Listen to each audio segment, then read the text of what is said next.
നമസ്കാരം മാന്യ പ്രേക്ഷകരെ, വലിയ സ്നേഹ നമസ്കാരം.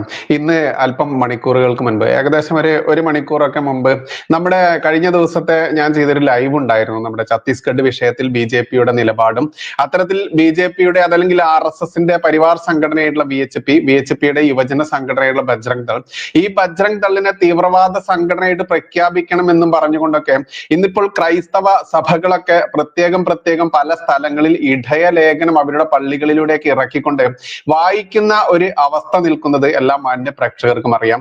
അതുകൊണ്ട് തന്നെ ഓരോ സാധാരണക്കാരായിട്ടുള്ള ഹൈന്ദവ വിശ്വാസികൾക്കും എത്രത്തോളമാണ് ഹൃദയത്തിൽ ഈ BJP-യുടെ ഈ ഛത്തീസ്ഗഡിൽ പിടിയിലാക്കപ്പെട്ട മതം മാറ്റ അതല്ലെങ്കിൽ മനുഷ്യക്കടത്ത് നടത്തിയ കേസിൽ അറസ്റ്റിലായ ക്രിമിനൽ രാജ്യദ്രോഹ കുറ്റം പോലും NIA ചാർത്തിയിട്ടുള്ള NIA കോടതിയിൽ നിന്നാണ് അവർക്ക് ജാമ്യം കിട്ടിയതെന്നൊക്കെ നമുക്കറിയാം.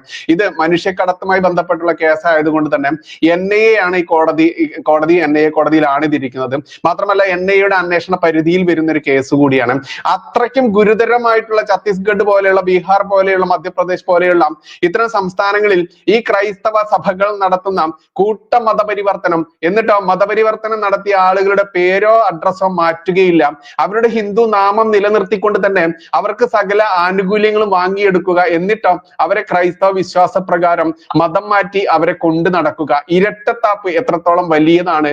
മാത്രമല്ല അരമനകളിലേക്കും ഈ പറയുന്ന കന്യാസ്ത്രീകളുടെ മഠങ്ങളിലേക്കുമൊക്കെ നിരപരാധികളായിട്ട് പെൺകുട്ടികളെ വരെ കൃത്യമായിട്ട് കടത്തിക്കൊണ്ട് വന്നുകൊണ്ട് മനുഷ്യക്കടത്തം നടത്തിക്കൊണ്ട് ദുരുപയോഗം ചെയ്യപ്പെടുന്നു എന്നുള്ളതൊക്കെ അറിയുന്ന മാന്യ പ്രേക്ഷകർക്ക്, ഹിന്ദുക്കൾക്ക് എത്രത്തോളം വേദനാജനകമുള്ള അവസ്ഥയായിരുന്നു ഈ വാർത്തയൊക്കെ പുറത്തു വന്നപ്പോൾ അനുഭവിച്ചത് എന്നറിയാം.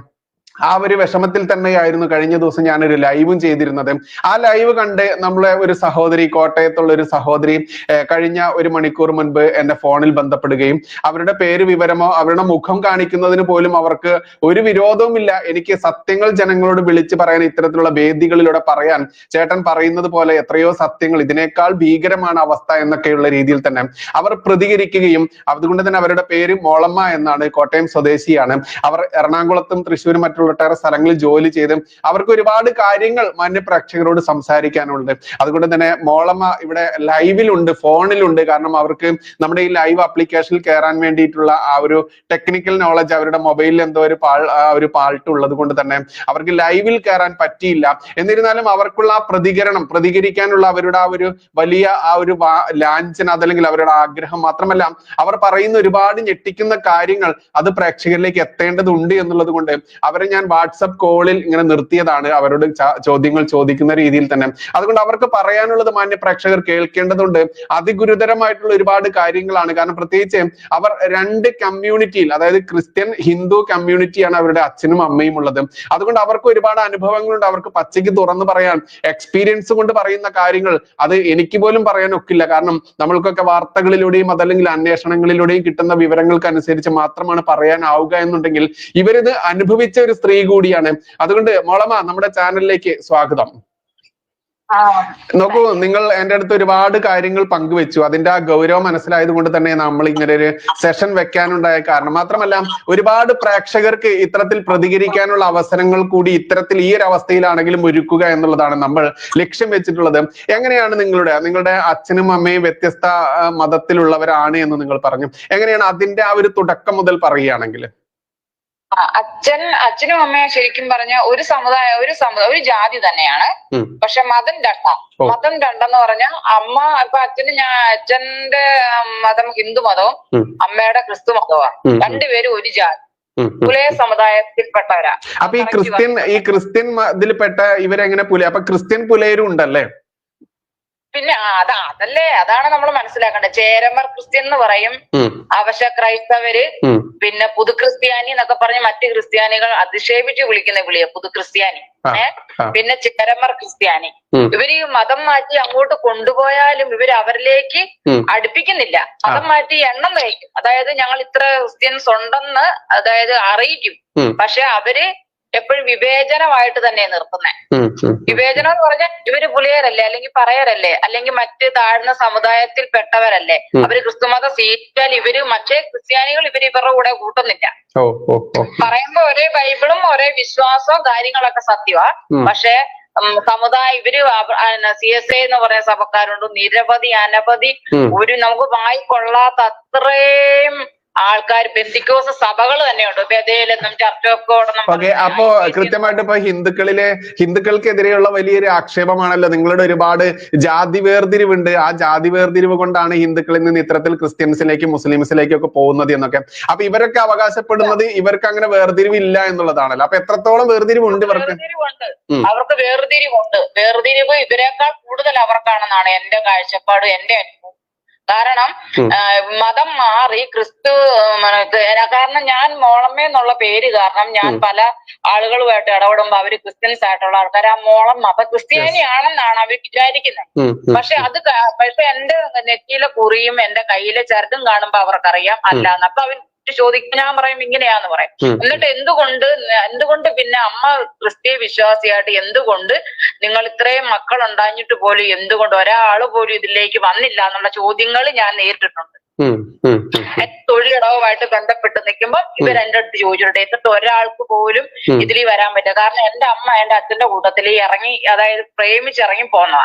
വർഷങ്ങൾക്ക് മുമ്പ് 50-51 കൊല്ലം മുമ്പ് ഇറങ്ങി പോന്നപ്പം അവര് ക്രിസ്തീയ സമുദായത്തിലെ CSA സഭയിൽ നിന്നയാളാ. CSA അതില് പുലേര് മാത്രമേ ഉള്ളൂ CSA സഭയെന്ന് പറഞ്ഞ. അപ്പം ആ സഭയെന്ന് അവര് അച്ഛനെ ഇങ്ങനെ ഇഷ്ടപ്പെട്ടു പോന്നു കഴിഞ്ഞപ്പോ പിന്നെ പള്ളി കയറ്റത്തില്ലല്ലോ. പള്ളി അവരെ പിന്നെ പിന്നെ അവർക്ക് അതിൽ പറ്റത്തില്ല. അവരുടെ യാതൊരു പിന്നെ ഒരു കാര്യം അവകാശം അവിടെ ഇല്ല. അങ്ങനെ വരുമ്പോ നിൽക്കുന്ന ആൾക്കാരാണ് ഈ പെന്തിക്കോസിലേക്ക് പോകുന്നത്.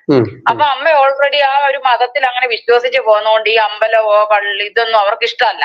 അപ്പം അമ്പലത്തിൽ ഒരു ഭക്തിഗാനം പോലും നമുക്ക് കേട്ടാൽ അത് വാന്ന് വിചാരിക്കുന്ന ആളാ. മനസ്സിലായോ? ഇതെല്ലാം പിശാചാണ്, ഇതെല്ലാം മോശമാണെന്ന് പറഞ്ഞിട്ടുള്ള ആളാ. കാരണം എന്റെ അമ്മയുടെ കാര്യം പറയുമ്പോ എനിക്ക് പേടിക്കേണ്ട ആവശ്യമില്ലല്ലോ. അങ്ങനെ പറഞ്ഞിരിക്കുമ്പോ നമ്മുടെ ഉള്ളിന്റെ ഉള്ളിൽ ഞാനിങ്ങനെ വണ്ടിയെ പോകുമ്പോഴൊക്കെ അമ്പലം കാണുകയും അതുപോലെ രാത്രി സമയങ്ങളിൽ പോകുമ്പോ എനിക്ക് ഭയങ്കരമായിട്ട് ആകർഷണമുണ്ട്. അന്ന് എന്നെ വഴക്ക് പറയുകയും ഇങ്ങനെ നുള്ളിപ്പറിക്കൊക്കെ ചെയ്യുന്ന സമയത്തൊക്കെ എനിക്ക് തോന്നിയിട്ടുണ്ട് ഇത് കാണുമ്പോ എനിക്കൊരു ഭയങ്കര ഐശ്വര്യമായിട്ടാ എനിക്ക് തോന്നുന്നത്. അപ്പൊ ഞാൻ പറയുമ്പോ എന്നെ തന്നെയാണ് പിശാചാന്നാ പറയുന്നത്. അങ്ങനെ പറഞ്ഞിട്ട് പറയെടുക്കുകയും ചെയ്യുമ്പോ അന്ന് നമ്മൾ ചെറുപ്പമായോണ്ട് അമ്മമാര് പറയുന്നതല്ല നമുക്ക് സത്യം. നമ്മൾ വലുതായി കഴിയുമ്പോൾ നമുക്ക് നമ്മുടെ കാഴ്ചപ്പാടും നമ്മുടെ അനുഭവങ്ങളും അല്ലെ നമ്മുടെ അറിവുകളും ഒക്കെ വെച്ച് മറ്റുള്ളവർ പറയുന്നതും കേട്ട് നമുക്ക് ഇതിനോട് ആ ഒരു ഇതിൽ തന്നെ നമ്മുടെ മനസ്സിലതുണ്ട്, പുറമേ പ്രകടിപ്പിക്കാനുള്ള അവസരങ്ങളൊന്നും അന്ന് ഉണ്ടായിരുന്നില്ല. അന്നേരം ഇവര് പറയുന്നത് ക്രിസ്തീയ ഇതിൽ പോയി കഴിഞ്ഞാൽ അവിടെ ജാതിയില്ല, ക്രിസ്തുവിലേക്ക് വന്നു കഴിഞ്ഞാൽ അവര് അതായി ക്രിസ്ത്യാനി ആയെന്ന് പറഞ്ഞു. ഒരിക്കലുമല്ല എന്ന് പറഞ്ഞാൽ അത് ഞാൻ എവിടെ വേണേലും ലോകത്തോട് മൊത്തം ഞാൻ വിളിച്ചു പറയും. ഒരിക്കലും വരെയാണ് ഓഫർ ഉള്ളത് അല്ലെ? എത്തിക്കഴിഞ്ഞാൽ പിന്നെ ഈ പറയുന്ന ഓഫറുകളൊന്നുമില്ല. ചെന്ന് കഴിഞ്ഞിട്ടുണ്ടെങ്കിൽ നമ്മളെ അവർ പറഞ്ഞ പുതു ക്രിസ്ത്യാനി, അവശ ക്രിസ്ത്യാനി, അല്ലെങ്കിൽ ദളിത് ക്രിസ്ത്യാനി. ദളിത് പെന്തിക്കോസെന്നും ഇപ്പൊ ഉണ്ട്. അപ്പൊ യേശുവിന്റെ രക്തത്തിൽ മുങ്ങി, പെന്തിക്കോസിന്റെ ഇതങ്ങനെ യേശുവിന്റെ രക്തത്തിൽ മുങ്ങിയിട്ട് വെള്ളത്തിൽ മുക്കി സ്നാനപ്പെടുത്തി കഴിഞ്ഞാൽ ക്രിസ്ത്യാനിയല്ല. അപ്പൊ പിന്നെ ഈ പുലേനും പറയാനുമായിട്ടുള്ള നമ്മളെ പോലുള്ള ആളുകൾ അതിൽ ചെന്ന് മുങ്ങി കഴിഞ്ഞിട്ടുണ്ടെങ്കിൽ ഒരിക്കലും അവര് കാരണം കല്യാണം വരട്ടെ അവർ ആ സമുദായത്തിൽ നിന്ന് എടുക്കുള്ളൂ. അവരുടെ സമുദായം ഏതാ?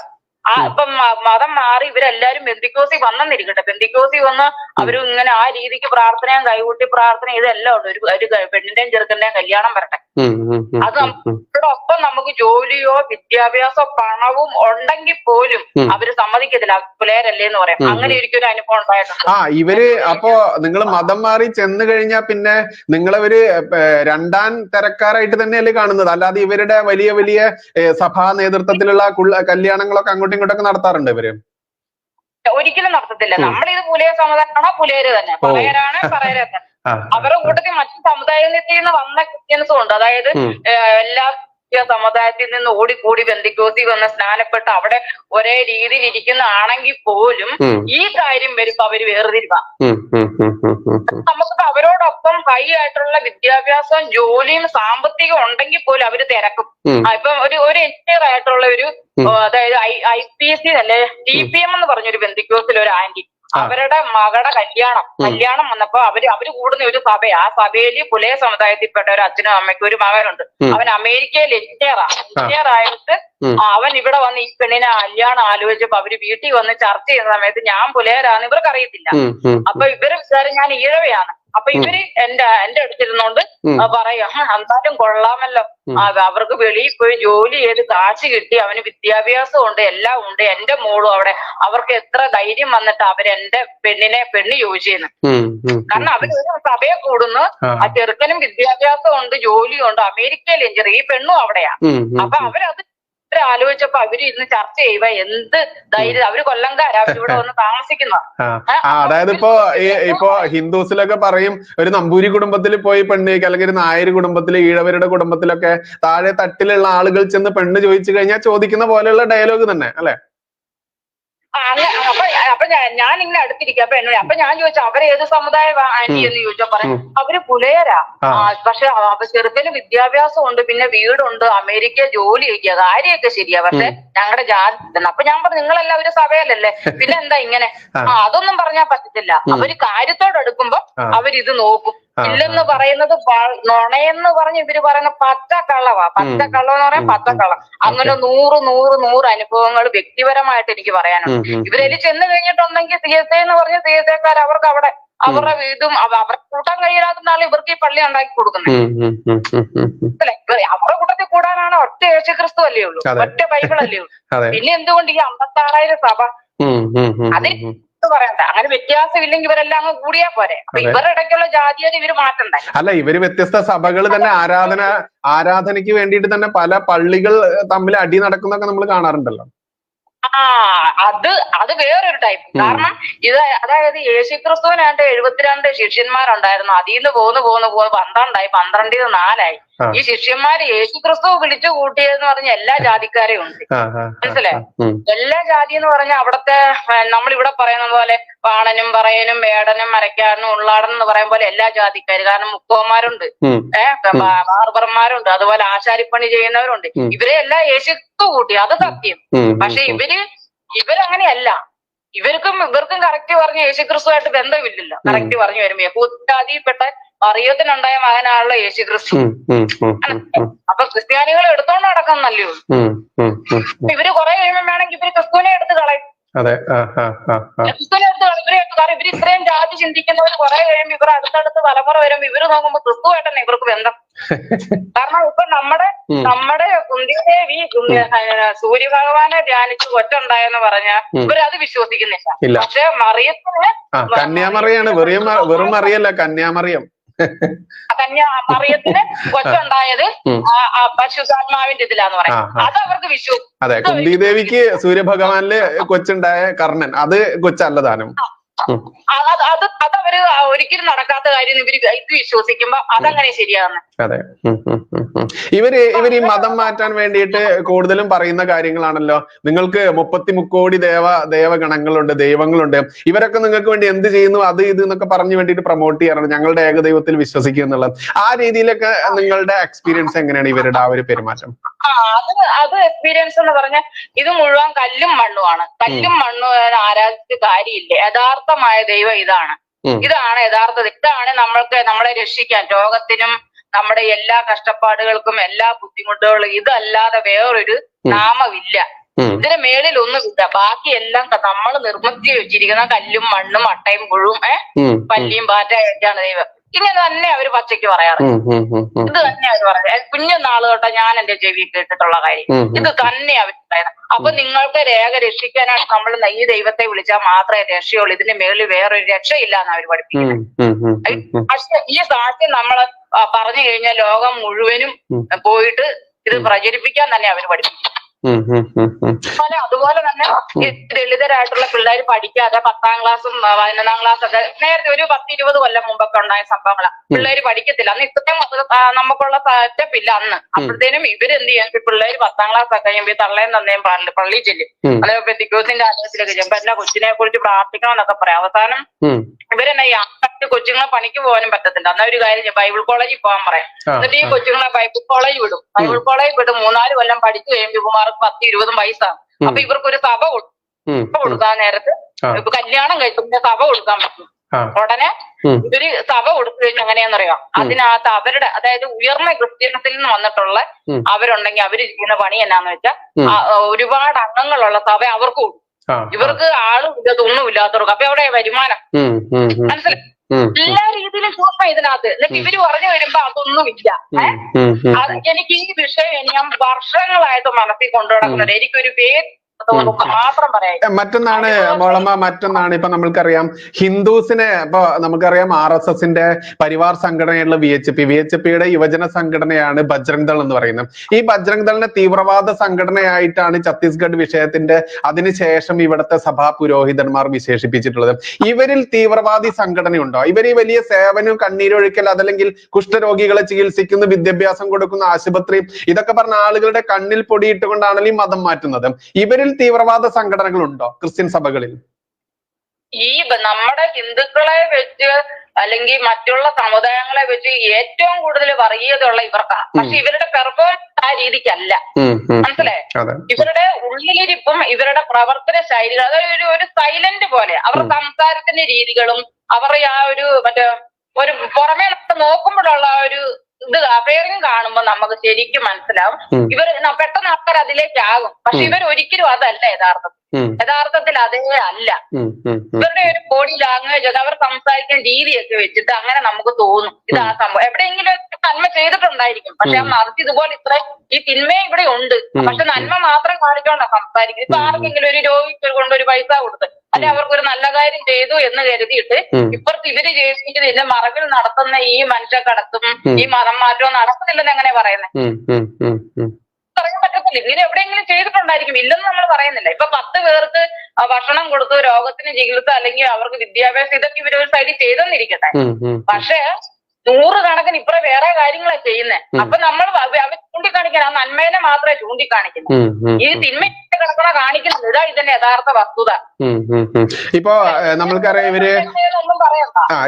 ഇവര് മതം മാറ്റിയതിന് ശേഷം ഇപ്പൊ ഈ പറയുന്ന പുലയനായാലും പറയനായാലും ഈഴവനായാലും നായരായാലും ഇനി നമ്പൂരിന്ന് ആണെങ്കിലും മതം മാറ്റിക്കഴിഞ്ഞാൽ ഒരിക്കലും ഇവര് താഴെ തട്ടിലുള്ള മതക്കാരുടെ ഐഡന്റിറ്റി കാർഡിൽ മതം മാറ്റുകയോ അതല്ലെങ്കിൽ അവരുടെ ഈ പറയുന്ന സർട്ടിഫിക്കറ്റിൽ മതം മാറ്റുകയോ ഒന്നും ചെയ്യില്ല. അത്തരത്തിൽ വല്ല അനുഭവം ഉണ്ടോ നിങ്ങൾക്ക്? രണ്ട് കാര്യമുണ്ട്. ഒന്ന്, ഈഴവർ തൊട്ട് മേലോട്ടുള്ള നായരോ അല്ലെങ്കിൽ നമ്പൂരിയോ അല്ലെങ്കിൽ ഈഴവർ തൊട്ട് മേലോട്ടുള്ള എല്ലാ ജാതികളും മതം മാറി കൃത്യം 1 വർഷം കഴിയുമ്പോ അവരുടെ ക്രിസ്ത്യാനി എന്നുള്ള പട്ടം കൊടുക്കും. അതായത് അവർക്ക് ആനുകൂല്യങ്ങളൊന്നും ഇല്ലല്ലോ. ആനുകൂല്യങ്ങളല്ല, അവരെ ആ കൂട്ടത്തിലങ്ങ് കൂട്ടും. എന്ന് പറഞ്ഞാൽ അവരിപ്പോ ഏത് ക്രിസ്ത്യാനിയാണോ നല്ല ക്രിസ്ത്യാനി ഇപ്പൊ പേര് കൊടുത്തിരിക്കും. അപ്പൊ നല്ല ക്രിസ്ത്യാനി എന്നുള്ള ആ ഒരു പദവി ഈഴവർ കൊടുക്കും. അതല്ല മറ്റേ ഒരു ആള് പാടിയില്ലേ, നായരും ചോകോനും ക്രിസ്ത്യാനിയായെന്നാൽ പിറ്റത്തെ വർഷത്തിൽ സിറിയൻ ക്രിസ്ത്യൻ, പുലയനും പറയാനും ക്രിസ്ത്യാനിയായെന്നാൽ എക്കാലവും അവൻ അവശ ക്രിസ്ത്യൻ. മനസ്സിലായോ? നല്ല ക്രിസ്ത്യനും അവശ ക്രിസ്ത്യനും. അപ്പൊ അതിൽ തന്നെ വേർതിരിവ് അവിടെ തന്നെ കാണിക്കുന്നുണ്ട്. ഇവർക്ക് എന്താ അവസ്ഥത? ഇവരുടെ അവസ്ഥത മാറ്റാൻ ഇവര് പറയുന്നുണ്ടോ? പിന്നെ ചെന്ന് കഴിഞ്ഞിട്ട് ഇവര് അവശ ക്രിസ്ത്യാനിയായിട്ട് എന്തിനാ ഇവര് കാണുന്നത്? അതെന്റെ ചോദ്യം. കാരണം അവശതയാണെന്നും പറഞ്ഞ് അവര് കൂട്ടുവാണല്ലോ. കൂട്ടിക്കഴിഞ്ഞിട്ട് പിന്നെ ഇവര് അവശ ക്രിസ്ത്യാനി എന്നും ദളിത് ക്രിസ്ത്യാനി എന്നും പുതു ക്രിസ്ത്യാനി എന്നും പറഞ്ഞ് ഇവരുടെ അടുത്തൊരു പെണ്ണിനെ പോലും കെട്ടിക്കുന്നില്ലല്ലോ. ഇവര് കല്യാണം പറ്റാ അല്ലെങ്കിൽ വേറൊരു ഫംഗ്ഷൻ പറ്റാ, ഇവര് അതിലൊന്നും ഒട്ടിക്കും. ഈഴവര് ചെന്ന് കഴിഞ്ഞാൽ ഒട്ടിക്കും. 10 വർഷം കഴിയുമ്പോ അവര് നല്ല ക്രിസ്ത്യാനെ നായര് അതിന് തൊട്ടൊക്കെ മേലോട്ടുള്ളൂ. ഈഴവര് നായരോ പട്ടരോ മേനോനോ അതൊക്കെ ചെന്ന് അവർക്ക് ഭയങ്കര സന്തോഷമാണ്. കാരണം അവര് അവരുടെ കൂട്ടത്തിലങ്ങ് കൂട്ടും. മനസ്സിലായോ? അത് പ്രശ്നത്തില്ല. പക്ഷെ ഈ പുലയര് തൊട്ട് താഴോട്ടുള്ള ഏത് ജാതി കൂടിയാലും എക്കാലവും ഇതാ ഇവരെ പറഞ്ഞു പഠിക്കണം.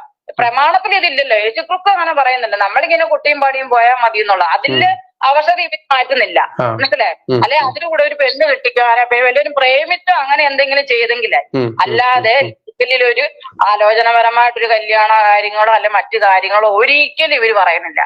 പറയുമ്പോ ഇങ്ങനെ തന്നെ പറയാം. അവരെടുത്തെടുത്ത് അവർ സീറോ മലബാർ സഭ, മറ്റേ നമ്മള് കത്തോലിക്ക, പിന്നെ ലാറ്റിൻ, മറ്റേ മാർത്തോമ, അങ്ങനത്തെ സർവ്വ സഭക്കാരും അവർക്കെല്ലാം ഓരോ സഭയും പള്ളിയും കാര്യങ്ങളൊക്കെ ഉണ്ട്. അവര് തമ്മിലടി അതൊക്കെ അത് നമുക്ക് നമ്മൾ കാണുന്നുണ്ട്. അതിലപ്പുറമായി വെന്തിക്കോസ് എന്ന് പറയും. വെന്തിക്കോസില് മാപ്പിളമാരുണ്ട്, ചെന്ന് കയറിയിരിക്കുന്നവരുണ്ട്. അവര് ഇന്ന് വരെ അവരുടെ ഈ ലേബൽ മാറ്റിയിട്ടില്ല. ഇവരിത് പറയും. ഞാൻ പലപ്പോഴും ചാനൽ ചർച്ചകൾ ഇതും കാണുമ്പോ ഞാൻ വർഷങ്ങളായിട്ട് മനസ്സിൽ കൊണ്ടുവരുന്ന ഒരു വിഷയമായത്. ഇവര് പറയുമ്പോ അങ്ങനെ ഇല്ലെന്ന് പറയും. ഇവര് ഹിന്ദുവിലെ ജാതീയതയാ പറയുന്നത്. ഹിന്ദുവിലെ ജാതീയതയേക്കാൾ 100 ഇരട്ടിയായി ഇവർ. 100 ഇരട്ടി. അതും തീവ്രമായിട്ട്. ഇപ്പൊ നമ്മള് പക്ഷെ ഒരു ക്ഷേത്രത്തിൽ ഇപ്പൊ പുലയൻ ചെന്ന് കഴിഞ്ഞാലും പറയൻ ചെന്ന് കഴിഞ്ഞാലും ഈഴവര് ചെന്ന് കഴിഞ്ഞാലും നായര് ചെന്ന് കഴിഞ്ഞാലും ഒരു വഴിപാട് നേർന്നിട്ടുണ്ടെങ്കിൽ ആ വഴിപാട് നടത്തി കൃത്യമായിട്ട് എല്ലാവർക്കും പ്രസാദം കൊടുക്കും ക്ഷേത്രത്തില്. ഇവരിൽ ഇങ്ങനെയൊക്കെയാണോ? ഇവരിൽ അങ്ങനെയല്ല. ഇവര് നമ്മള് അവിടെ ചെന്ന് കഴിഞ്ഞ് ഇപ്പൊ എന്റെ അമ്മ ബന്ധുക്കോസിലും അല്ലെങ്കിൽ സഭയിൽ സ്നാനപ്പെട്ട് കുഞ്ഞിലെ തൊട്ട് ജീവിച്ചിരുന്ന ഒരു വ്യക്തിയാണ്. അമ്മയോട് അവർക്ക് ഞായറാഴ്ച ദിവസം ഇവർക്ക് ഇങ്ങനെ ഇവര് പറയുമ്പോ കർത്തൃമേശയെന്നും തിരുമേശയെന്നും പറയും. അപ്പൊ അതില് ആ സഭയിൽ സ്നാനപ്പെട്ട് ആ സഭയോട് ചേർന്ന് അവർ അതിൽ ചെന്ന് ചേർന്ന് കഴിഞ്ഞ് അവർക്ക് മാത്രമേ അത് കൊടുക്കുള്ളൂ. അത് അവര് ഒരു പ്രസാദം പോലെ നമ്മൾ അമ്പലത്തിൽ കൊടുക്കല്ലേ എന്ന് പറഞ്ഞതുപോലെയുള്ള ഒരു സംഭവം. അത് കൊടുക്കുമ്പോ അപ്പവും വീഞ്ഞും കൊടുക്കും. ഇവർക്ക് ഇവരുടെ നാക്കിൽ അത് വെച്ച് കൊടുക്കും. പിന്നെ അതെന്നാ പറഞ്ഞാൽ യേശുവിന്റെ ശരീരമായിട്ടാണ് അപ്പത്തെ കാണുന്നത്. മറ്റേ വീഞ്ഞ് കൊടുക്കുന്നത് യേശുവിന്റെ രക്തം, മറ്റേത് അപ്പം എന്ന് പറയുന്ന ശരീരം. അപ്പം ഇത് അവന്റെ ശരീരമാകുന്നു എന്ന് പറയുന്നതാണ്. അത് വായി വെച്ചു. അപ്പൊ ആരാധിക്കുന്ന ദൈവത്തിന്റെ ശരീരവും രക്തം എല്ലാം തിന്നാൻ കൊടുക്കുകയാണ് ബാക്കിയുള്ളവർ. അങ്ങനെ പറഞ്ഞേ, നമുക്ക് വേണ്ടി ക്രൂശിൽ മരിച്ചു, നമ്മുടെ പാപ പരിഹാരത്തിന് വേണ്ടി ക്രൂശിൽ മരിച്ചു അവന്റെ ശരീരമാകുന്നെന്ന് പറയുന്നതാണ് ഈ അപ്പം കൊടുക്കുന്നത്. അതിനൊരു വിഗ്രഹാരാധന പോലെ തന്നെയാണ്. അതെ, നമ്മൾ ഓർക്കും നമ്മുടെ ഒരാൾ മരിച്ചു കഴിഞ്ഞാൽ ആടെ ഇതെടുത്ത് ഇങ്ങനെ കൊടുക്കും? ഇല്ല. നമ്മൾ വിശ്വസിക്കുന്ന ഭഗവാന്റെ ആണ്, നമ്മുടെ മക്കളുടെ ആണ്. നമുക്ക് നമ്മുടെ കൂടെ മരിച്ചു പോയി കഴിഞ്ഞാൽ നമ്മളിത് അവന്റെ ശരീരമാകുന്നു എന്നും പറഞ്ഞ് ഭക്ഷിക്കാൻ കൊടുക്കും. ചോരയെടുത്ത് അത് വിഗ്രഹാരാധന തന്നെയല്ലേ?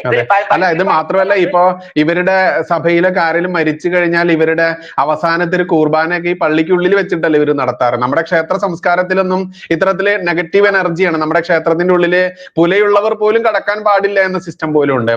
ഇവിടെ അതല്ലല്ലോ നടക്കുന്നത്. ഇവർക്കും മുസ്ലിംസിനൊക്കെ പള്ളിക്കുള്ളിൽ വെച്ചിട്ടാണല്ലോ ആരാധന.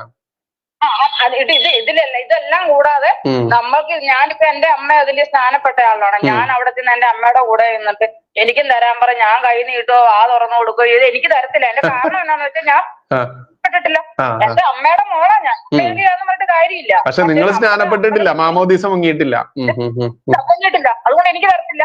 കാരണം എന്റെ അമ്മയ്ക്ക് കിട്ടിയല്ലോ. എന്റെ അമ്മ എന്നെ പ്രസവിച്ചു, എനിക്ക് തരാൻ പറഞ്ഞാൽ എനിക്ക് കിട്ടത്തില്ല. ഞാൻ ഒരു മാസം നിന്നോളാം. ഞാനതിൽ പെടണം. അമ്മയെ അപ്പനാന്നും പറഞ്ഞിട്ട് കാര്യമില്ല. അപ്പൊ നിങ്ങൾക്ക് എതിർപ്പായിട്ട് കൃത്യമായിട്ട് സമ്മർദ്ദം ഉണ്ടായിട്ടില്ലേ? നിങ്ങളുടെ അച്ഛൻ ക്രിസ്ത്യാനിയായിരുന്നു, അമ്മ ഇതുപോലെ മാമോദീസ മുങ്ങി ക്രിസ്ത്യന അതിലേക്ക് പോയി. അമ്മ ക്രിസ്ത്യനായിരുന്നു. അമ്മ പുലയ സമുദായത്തിൽ അച്ഛൻ ഹിന്ദുവാണ്. അപ്പൊ നിങ്ങൾക്കെതിരെ ഇത്തരത്തിൽ സമ്മർദ്ദം ഉണ്ടായിട്ടില്ലേ ഈ മാമോദീസ മുങ്ങാൻ വേണ്ടിയിട്ട്? അല്ല, ഞങ്ങളുടെ അച്ഛൻ ഞങ്ങളുടെ കൂടെ കുറച്ചു നാളില്ലായിരുന്നു. ആ സമയത്ത് അമ്മയെ ഞങ്ങൾ വളർത്തിയ സമയത്ത് അമ്മ 100 ആഗ്രഹമായിരുന്നു. ഞങ്ങൾ അങ്ങനെ പ്രത്യേക അതിലോട്ട് ചേർന്ന് ആ രീതിക്ക് പോകണം എന്നുള്ള ഒരു ആഗ്രഹം ഉണ്ടായിരുന്നു. പക്ഷെ നൃത്തം ചെലുത്തിയാലും അച്ഛൻ വേറെ സ്ഥലത്താണെങ്കിൽ പോലും അച്ഛൻ പറഞ്ഞിട്ടുണ്ടായിരുന്നു നേരത്തെ തന്നെ, നമുക്ക് പ്രായമായിട്ട് നമ്മൾ പഠിച്ചിട്ട് സ്വയം മാറുന്നല്ലാതെ ഇങ്ങനെ ചെറുതിലെ ഇവരെ ഉണ്ടായിരുന്നു. അങ്ങനെ ഉണ്ടായിരുന്ന പറഞ്ഞാൽ ഞങ്ങൾ രക്ഷപ്പെട്ടു. അല്ല, ഇവരുടെ ഭാഗത്ത് നിന്ന് പ്രഷർ ഉണ്ടായിരുന്നോ? അതല്ലെങ്കിൽ ഇവരുടെ ഒരു വശീകരണം ഉണ്ടായിരുന്നു? നിങ്ങളുടെ ദൈവങ്ങള് അതല്ലെങ്കിൽ ഇവരൊക്കെ യുദ്ധം ചെയ്യുന്ന ആളുകൾ ഇങ്ങനെ കഥകളൊക്കെ പറഞ്ഞുകൊണ്ട് നിങ്ങളെ വശീകരിക്കുമായിരുന്നോ? അങ്ങനെ പറഞ്ഞ സമയത്ത് ഞാൻ അതിന് തക്ക മറുപടി കൊടുത്തു. ഞാൻ പറഞ്ഞു, ഓരോ ദൈവങ്ങളും അവതരിക്കുന്നത് ഓരോ കുലത്തിന്റെ മോചനത്തിനാന്ന് പറഞ്ഞു. ഓരോ ദൈവങ്ങളും. ഉത്തമ ഉദാഹരണം, ഇസ്രായേൽ ജനം ഇസ്രായേൽ ദേശത്ത് 400 വർഷം അടിമത്തം അനുഭവിച്ചു. അവിടുന്ന് അവരെ മോചിപ്പിച്ച് ചെങ്കടൽ കടത്തി ഇക്കരയ്ക്ക് കൊണ്ടുവരുമ്പോ അക്കരയ്ക്ക് പോകുമ്പോ ഇവര് വടി ദൈവത്തോട് ചോദിക്കാൻ എന്ത് ചെയ്യുമ്പോ കയ്യിലൊരു വടിയുണ്ട്, ജലത്തിലടിക്കുന്നു, ചെങ്കടൽ പിളർന്ന് മാറി അവിടെ വഴി തെളിക്കുന്നു.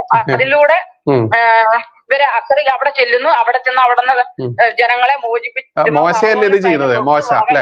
മോശയല്ലേ ചെയ്യുന്നത്? മോശ. എന്നിട്ട് അതിന് തിരിച്ചു വരുമ്പോ ഫറവോന് സൈന്യം ഇവരുടെ പുറകെ ഉണ്ട്. അപ്പൊ ചോദിക്കും എന്ത് ചെയ്യണോന്ന് ചോദിക്കുമ്പോ എന്റെ കയ്യിലിരിക്കുന്ന വടി ജലത്തിൽ മേലടിക്കാം. അന്നേരം വീണ്ടും വന്ന് ഈ വെള്ളം കൂടും. അന്നേരം ഈ പുറകെ വന്ന ഈ ഫറവോന് സൈന്യം അവിടെ എത്രയായിരം ജനം മുങ്ങി മരിച്ചെന്നുള്ളതിന് കണക്ക് പറയുന്നില്ല. അപ്പൊ ഹിന്ദു ദേവദേവി സങ്കല്പം യുദ്ധം ചെയ്തതും മഹാഭാരതം മറ്റുള്ള കഥകളൊക്കെ വ്യാഖ്യാനിച്ചുകൊണ്ട് ഇവരത് മുക്കിക്കളയും. അപ്പം അവരുടെ ഇതിൽ പഠിച്ചു കഴിഞ്ഞാൽ തന്നെ ഇങ്ങനെ അവരുടെ കഥ. അപ്പം അവരുടെ സ്വന്തം ജനത്തിന് വേണ്ടിയിട്ട് ഇസ്രായേൽ ജനത്തിന് വേണ്ടിയിട്ട് ദൈവം അവരുടെ ദൈവം അവർക്ക് വേണ്ടി അവതരിപ്പിച്ചിട്ട് അവിടെ അത് ചെയ്തു എന്ന് പറഞ്ഞ പോലെ ഇവിടെ യുദ്ധവും കാര്യം നടന്നിട്ടുണ്ടെങ്കിൽ അത് സ്വന്തം സമുദായത്തിന് വേണ്ടി ആൾക്കാർ അത് ചെയ്യും. അത് അന്നുകൊണ്ട് ഇന്നുകൊണ്ട് ചിലപ്പോ നാളെ ഉണ്ടായിരുന്നു. ഓരോ സമുദായത്തിലും ഓരോരുത്തർ ഉദിക്കുന്നത്. കാരണം മഹാത്മാ അയ്യങ്കാളി അതൊക്കെ ഇതിന് വേണ്ടിയിട്ട് ഉടലെടുത്ത ശ്രീനാരായണ ഗുരുദേവൻ, അങ്ങനെ മന്നത്ത് പത്മനാഭൻ, അങ്ങനെ ഇപ്പൊ നമ്മുടെ ഇപ്പൊ ഓരോ ആൾക്കാർ ഓരോ സമുദായത്തിൽ വന്ന് അവരതിനു വേണ്ടി പ്രവർത്തിക്കുന്നില്ലേ. അപ്പൊ പണ്ടുകാലത്തിന് മുമ്പേ ഉള്ള ദേവീദേവന്മാരുടെ കാലത്ത് അങ്ങനെ ഉണ്ടെന്നേ. അതിന് എന്തിനാ അതോ ഇല്ല പറയുന്നില്ല, ഇവർക്കുണ്ടല്ലോ, ഇവർക്കുണ്ട്, അത് തിരുത്ത്, അത് പഠിച്ചാ പോരെ.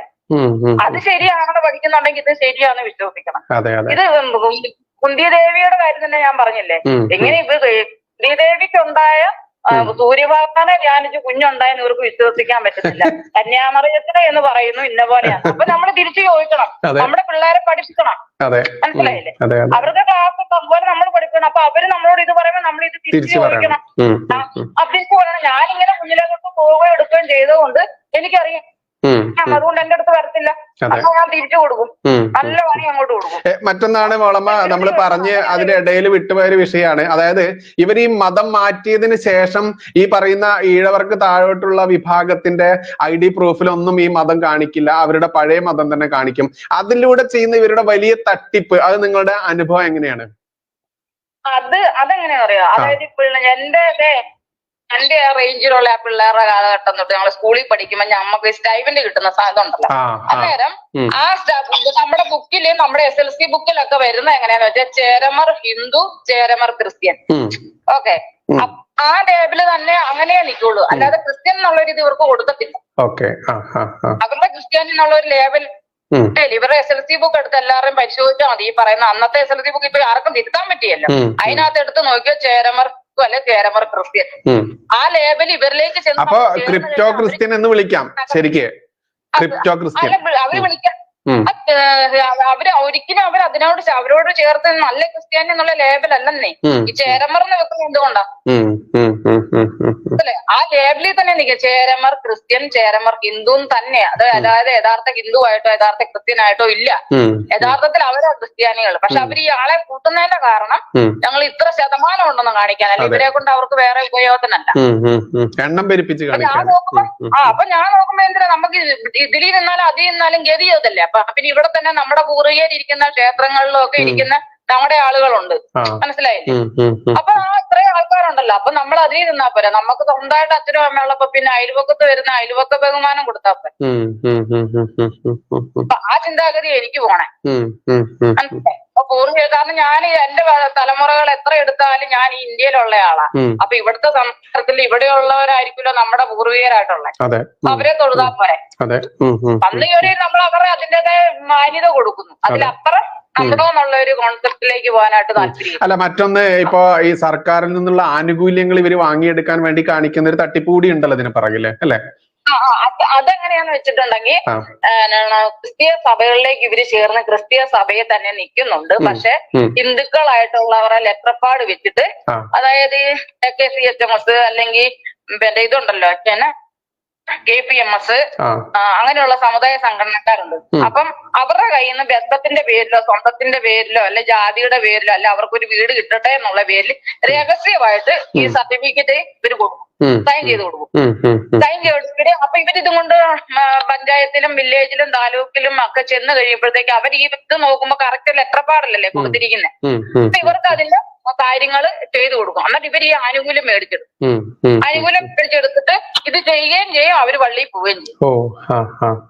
മനസ്സിലായി? അങ്ങനെയാണ് ഇതിന്റെ പരിപാടി. കാരണം ഞാൻ ഓർക്കുക നമ്മുടെ നമ്മുടെ ശബരിമല വിഷയം വന്നപ്പോ ഞാൻ ഒരു മാസം ലീവ് എടുത്തിട്ട് ഞാൻ തിരുവനന്തപുരത്തും ഞങ്ങളുടെ നാട്ടിൽ ഒറ്റ സമരത്തിനെ ഞാൻ നിന്നുള്ളൂ, പെണ്ണുങ്ങളെ കയറ്റാൻ പറ്റിയായിരുന്നു. അപ്പൊ തിരുവനന്തപുരത്ത് 12 ഞാൻ പങ്കെടുത്തു.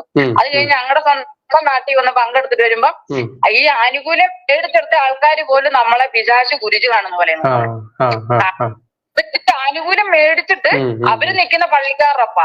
അതായത് ഹിന്ദു പേര് നിലനിർത്തിക്കൊണ്ട് ക്രിസ്ത്യനായിട്ടുള്ള ആളുകൾ ഹിന്ദു ആനുകൂല്യം വാങ്ങിക്കുന്നവർ പോലും ഈ പറയുന്ന ക്ഷേത്ര ഈ സമരത്തിൽ നിന്ന സമയത്ത് നിങ്ങളെ പിശാചിനെ കാണുന്ന പോലെ കാണുന്നത്. അപ്പൊ എനിക്കത് വിഷയമില്ല. എനിക്കിവരങ്ങനെ 10 മിനിറ്റ് നിന്ന് നോക്കിയാലും എനിക്കത് യാതൊരു കുലുക്കവും ഇല്ലാത്ത ഒരാളാണ്. ഞാൻ ഈ പങ്കെടുത്ത് 1 മാസം ഞാൻ പറഞ്ഞു ലീവ് എടുത്തിട്ട് ഇതിന് പുറകെ നടന്നു, സമരത്തിന് വേണ്ടി മാത്രം നടന്നു, എല്ലാ സ്ഥലത്തും പോയി എടുക്കുക എന്നെ കൊണ്ട് പറ്റുന്ന രീതിയിൽ. കാരണം നമുക്ക് ചില കാര്യങ്ങൾ നമുക്ക് ഇരുന്ന ഇരിപ്പുറക്കില്ല, മനസ്സിലായി. അപ്പൊ അങ്ങനത്തെ ഒരാളാണ് ഞാൻ. അപ്പൊ ഞാൻ അങ്ങനെ പങ്കെടുത്തു. അപ്പൊ ഇവര് ഈ ആനുകൂല്യം മേടിച്ചെടുത്തിരിക്കുന്ന വ്യക്തികൾ പോലും എന്നിട്ട് അവര് നമ്മളെ കാണുമ്പോ ഈ രീതിക്കാ അവരെന്നാലും പള്ളിയില്ല. അപ്പൊ ഇതിലൊക്കെ ചെയ്യേണ്ടത് എന്നാന്ന് വെച്ചാൽ നിയമപരമായിട്ട് എല്ലാ സ്ഥലങ്ങളിലും ഉള്ള ആൾക്കാർ ഇത് ശ്രദ്ധിച്ചിട്ട് നേരെ കംപ്ലൈന്റ് ചെയ്യുക. കംപ്ലൈന്റ് ചെയ്ത് കഴിയുമ്പോ പള്ളിയിൽ ഇവർ ആരാധനയ്ക്ക് ഇരിക്കുമ്പോ നമുക്കെന്ന് പറഞ്ഞ അമ്പലത്തിൽ പോയി തൊഴിട്ട് ആര് വന്ന് തൊഴിട്ട് പോകണം, ഏതോ പോകണം, അമ്പലത്തിൽ രേഖയൊന്നുമില്ലേ, വരുന്നു തൊഴുന്നു നമ്മൾ കൊടുത്തിട്ട് പോകണം. ഇവർക്ക് അങ്ങനെയല്ല. ഇവരുടെ അവിടെ ഉള്ളവരുടെ എല്ലാ അഡ്രസ് സഹിതമുണ്ട്. അന്നേരം ഈ കംപ്ലൈന്റ് ചെയ്യുമ്പോ അവർ അവിടെ വന്ന് പോക്കണം, രജിസ്റ്റർ എടുത്ത് നോക്കണം. അന്നേരം കൺവെർട്ട് ചെയ്ത് പോയവർക്ക് അവര് കൊടുക്കണ്ടേ വീടും കൂടെ. അവരെന്തുകൊണ്ട് ഈ ആനുകൂല്യം മേടിക്കുന്നു? ഇപ്പോ മോളമ്മ നിങ്ങള് കൃത്യമായിട്ടും കയ്യിൽ രാഖി പോലും കെട്ടിക്കൊണ്ട് തന്റെ ഇടത്തോടെ ധൈര്യസമേതം അഭിമാനത്തോടെ ഒരു എന്താ പറയാ സ്വയം സേവക എന്നുള്ള രീതിയിൽ തന്നെ നടക്കുന്ന ഒരു വ്യക്തിയാണ്. നിങ്ങളുടെ അനിയത്തിയൊക്കെ ആലപ്പുഴയിൽ BJP ആയിട്ട് പ്രവർത്തിക്കുന്ന ആളുകൾ പോലെയാണ്. ഇന്നിപ്പോൾ ഛത്തീസ്ഗഡിൽ അറസ്റ്റിലായ 2 മലയാളി കന്യാസ്ത്രീകൾ, അവർ മതം മാറ്റത്തിനും ഈ മനുഷ്യക്കടത്തിനും ഒക്കെ ചെയ്തിട്ടുള്ള അതിലൊരു കന്യാസ്ത്രീ ഇതിനു മുൻപും വിവാദത്തിൽപ്പെട്ടിട്ടുള്ള സ്ത്രീയാണ്. കാരണം അവിടെ മതം മാറ്റാൻ വേണ്ടി ഒരു ആശുപത്രിയൊക്കെ തുടങ്ങി അവിടുത്തെ ബജ്രംഗ് ദൾ അടക്കമുള്ള RSSന്റെ പരിവാർ സംഘടനകളുടെയൊക്കെ ആ ഇടപെടൽ മൂലം ആശുപത്രി പൂട്ടിപ്പോന്നിട്ടുള്ള ഒരു സ്ത്രീ കൂടിയാണ് ഇതിൽ പിടിയിലായി അറസ്റ്റ് ചെയ്യപ്പെട്ട ഒരു സ്ത്രീ. ഇപ്പൊ അവരെ വിമോചിപ്പിക്കാൻ വേണ്ടി BJPയുടെ ശക്തമായ ഇടപെടലുകൾ. എന്നാൽ ഛത്തീസ്ഗഡ് ഭരിക്കുന്നത് BJP ആണ്. ആ മുഖ്യമന്ത്രിയെ പോലും മറികടന്നുകൊണ്ട് കേന്ദ്രത്തിൽ സമ്മർദ്ദം ചെലുത്തിക്കൊണ്ട്, അതിൽ സുരേഷ് ഗോപി അടക്കമുള്ള ആളുകൾ സമ്മർദ്ദം ചെലുത്തിക്കൊണ്ട് നിയമത്തെ പോലും വെല്ലുവിളിച്ചുകൊണ്ട് സർക്കാരിന്റെ ഭാഗം വിശദീകരിക്കേണ്ട പ്രോസിക്യൂഷനെ നിശബ്ദമാക്കിക്കൊണ്ട് ഇവർക്ക് 9 ദിവസങ്ങൾക്ക് ശേഷം ഇത്രയും കിരാത നടപടി ചെയ്തിട്ടുള്ള ഇതിനു മുൻപ് 2021 ഏകദേശം 11 വർഷം ഇതേ നിയമം ചാർത്തപ്പെട്ട 5 പള്ളിയിലച്ചന്മാർ ഈ ഛത്തീസ്ഗഡിൽ കോൺഗ്രസ് ഭരിക്കുന്ന കാലത്ത് ജയിൽ ശിക്ഷ അനുഭവിച്ചിട്ടുണ്ട്. അന്ന് ആരും ഇവരെ രക്ഷിക്കാൻ വേണ്ടി ഇറങ്ങിയിട്ടില്ല, ഇതിനെതിരെ പറഞ്ഞിട്ടില്ല. കാരണം ഈ 2019 ശേഷം അവിടെ ഈ നിയമം വളരെ സ്ട്രോങ് ആയിട്ട് കൊണ്ടുവന്നതും കോൺഗ്രസ് ആണ്. പക്ഷെ ഇന്ന് BJP ഭരിക്കുന്നത് കൊണ്ടാണ് ഇത്ര വിവാദമായിട്ടുള്ളതും. കേരളത്തിലെ BJP ഘടകത്തിന്റെ ഇടപെടൽ ഇത് എത്രത്തോളമാണ് ഓരോ സാധാരണക്കാരായുള്ള ഹിന്ദു വിഭാഗത്തിൽ വരുത്തിയുള്ള വേദന എത്രത്തോളമാണ്? അങ്ങയുടെ ഒരു വേദന എത്രത്തോളമാണ്? 100% 1000% ഈ വിഷയത്തിൽ BJPക്കാരുടെ നിലപാട് തെറ്റാണെന്ന് പറയാൻ ഞാൻ ആഗ്രഹിക്കുന്ന 1000 വട്ടം. ഒരിക്കലും ഇങ്ങനെ ഒരു പ്രശ്നം ഉണ്ടാകുമ്പോൾ ആദ്യം തന്നെ ഇവരുടെ നിലപാട് പറയേണ്ടത് അവിടുത്തെ സർക്കാർ അതിന്റെ കാര്യങ്ങൾ ചെയ്യേണ്ടത്. ഇവിടെ നമ്മളുമായിട്ടല്ല കാര്യങ്ങൾ. ഇവിടെയും പണ്ട് അറസ്റ്റ് ചെയ്തായിരുന്നല്ലോ, എന്നിട്ട് അത് കുഴിച്ചു മൂടിയില്ലേ. അപ്പം അവിടുത്തെ സർക്കാർ അവിടെ അങ്ങനെ ഒരു നിയമം ഉണ്ടാക്കി വെച്ചിട്ടുണ്ടെങ്കിൽ അതിനകത്ത് അതിൻ്റെതായ തക്കതായ കാരണം ഉണ്ടല്ലോ. ഇവിടെ ഇപ്പം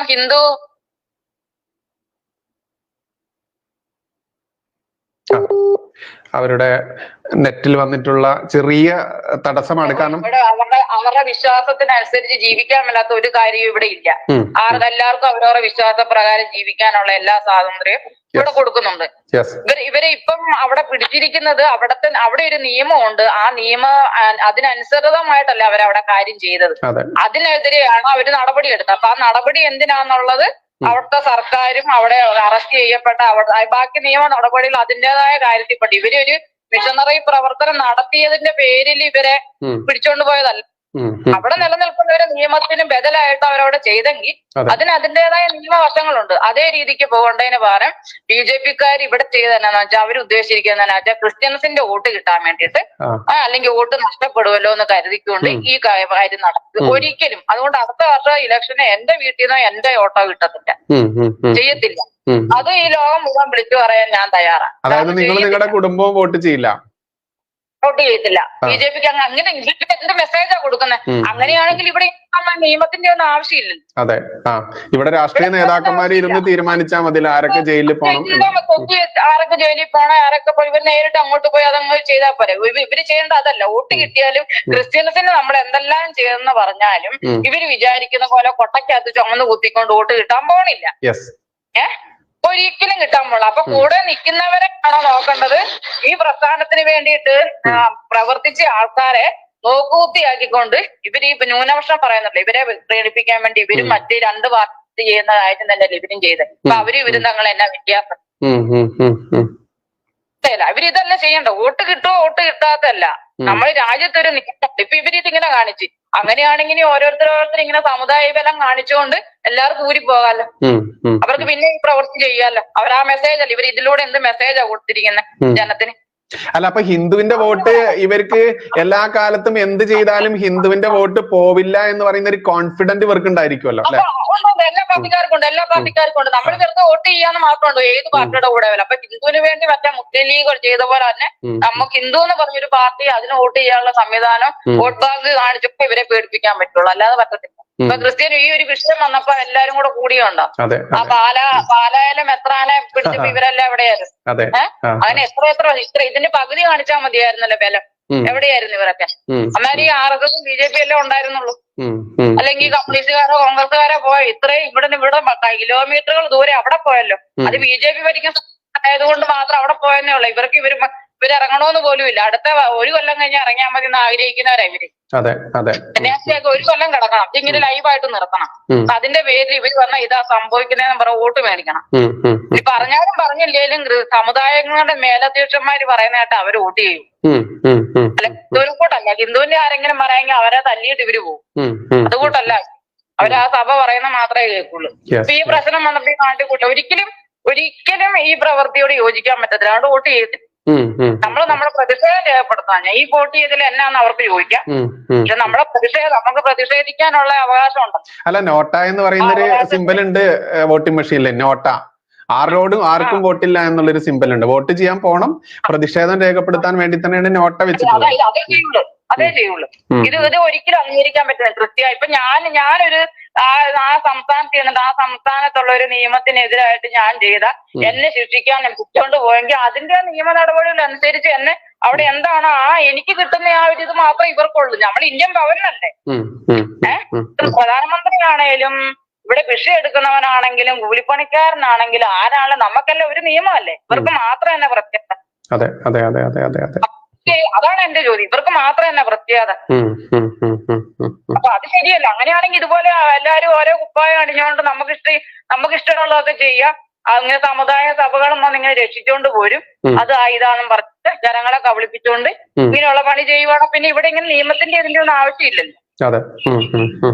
ആവശ്യമില്ല. എല്ലാരും ഇങ്ങനെ ചെയ്ത എല്ലാരും ശക്തരാകുക. ഇപ്പൊ നിങ്ങളുടെ സഹോദരിയൊക്കെ BJP-യിൽ ഭാരവാഹിത്വം പോലും എടുത്ത് പ്രവർത്തിക്കുന്ന ഒരു അവസ്ഥയുള്ള ആളാണ് നിങ്ങൾ. അതെ അതെ അതെ. അപ്പൊ അവരോട് നിങ്ങളിത് അറിയിച്ചിട്ടുണ്ടോ? അറിയിച്ചിട്ടുണ്ട്. അതുകൊണ്ട് എങ്ങനെയെങ്കിലും ഒക്കെ നിൽക്കുന്ന ഇതിൽ നിന്നൊക്കെ എങ്ങനെയെങ്കിലും ഒക്കെ എസ്കേപ്പ് ആയിട്ട് സമുദായമായിട്ട് മാത്രം കണക്ട് ചെയ്ത് നിൽക്കുക.